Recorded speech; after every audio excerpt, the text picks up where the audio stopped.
Welcome back to Doodling with Purpose, the second part of this online class where we go week to week learning ancient Egyptian Middle Kingdom hieroglyphics. Now, in this lesson, I want to actually talk a little bit more about reading rules because I know there's some new students joining the class.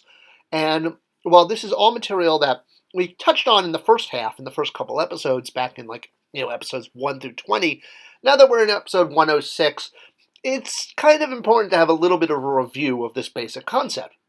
And the concept I'm talking about is the fact that hieroglyphics are read multiple ways, forward and backwards. Why is that?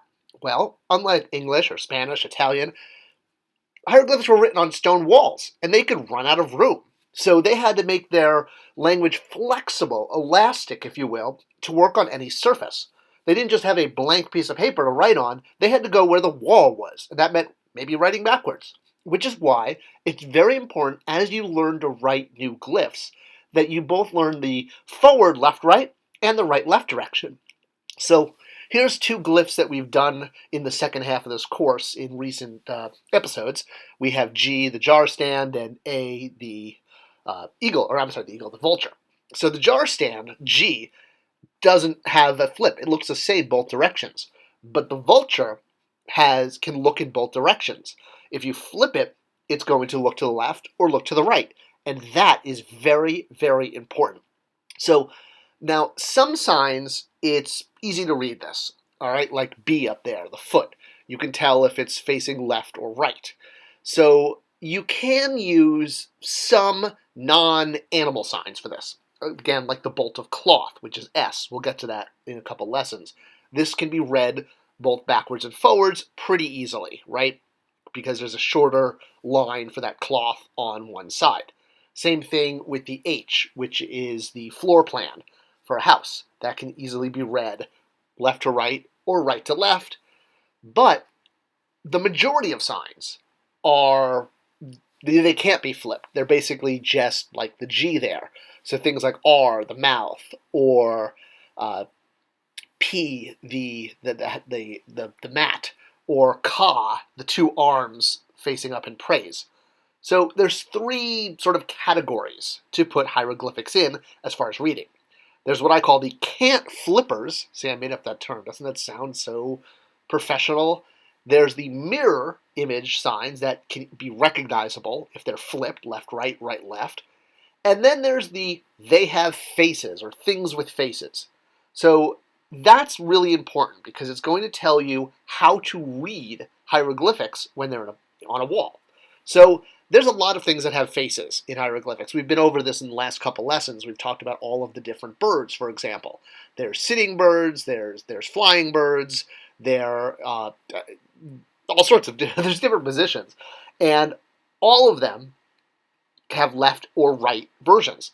Not just the birds, different animals, bugs, mammals, walking animals, amphibians, frog. So as you learn to glyph, it's extremely important to teach yourself both versions. And I'm not that great at it. You can see my attempt at a rabbit going towards the right as opposed to the left is pretty pathetic. I have to work on that. But for the most part, you can tell what I'm drawing, if it's left or right. The reason that the characters with faces are so important is because this is your clue on how to read.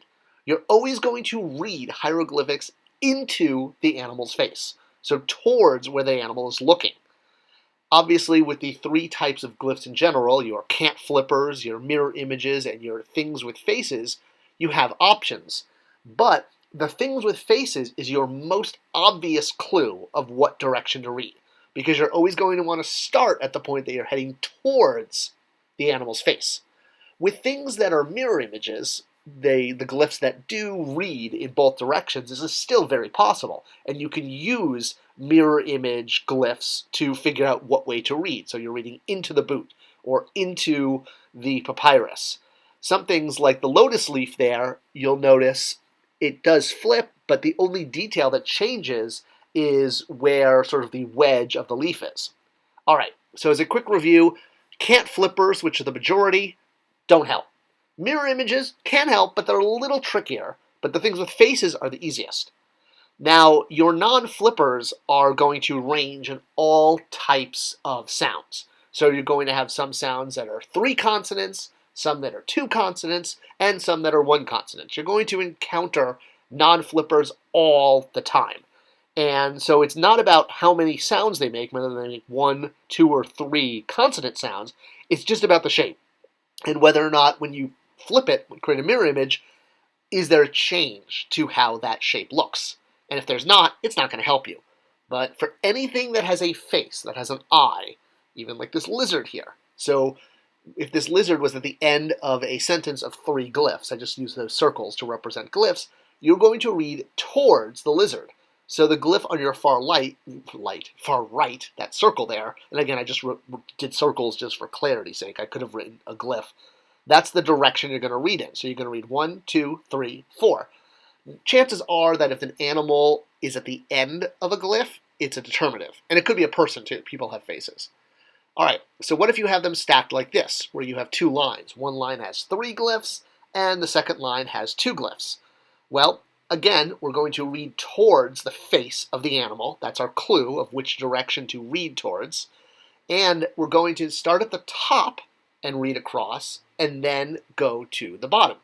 Now, I didn't label the vulture there because it's probably a determinative, but that would actually be 3 if I was including that. I just did 1, 2, 3, 4, but the vulture would actually be number 3, and then 4, 5. I probably should put at the bottom.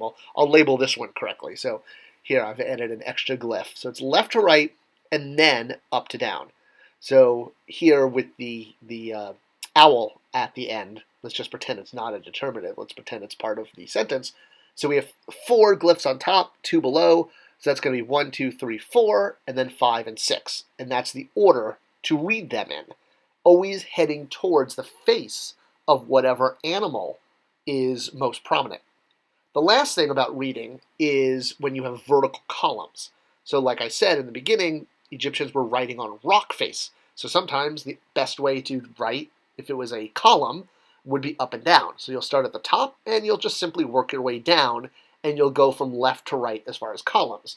So you'll read that first column, 1, 2, 3, 4, and then the second column, 5 and 6. And 6 here is circled because it is a cartouche, which makes it a proper name of a king, or in this case, King Scott. If you could read that, if you were through the first half of the class, you know that says King Scott, or Ruler Scott. So that is basics on reading. We'll return to vocabulary next week, but I realized after mentioning this in the last few lessons, it might be a good time for a review. So I threw it in there.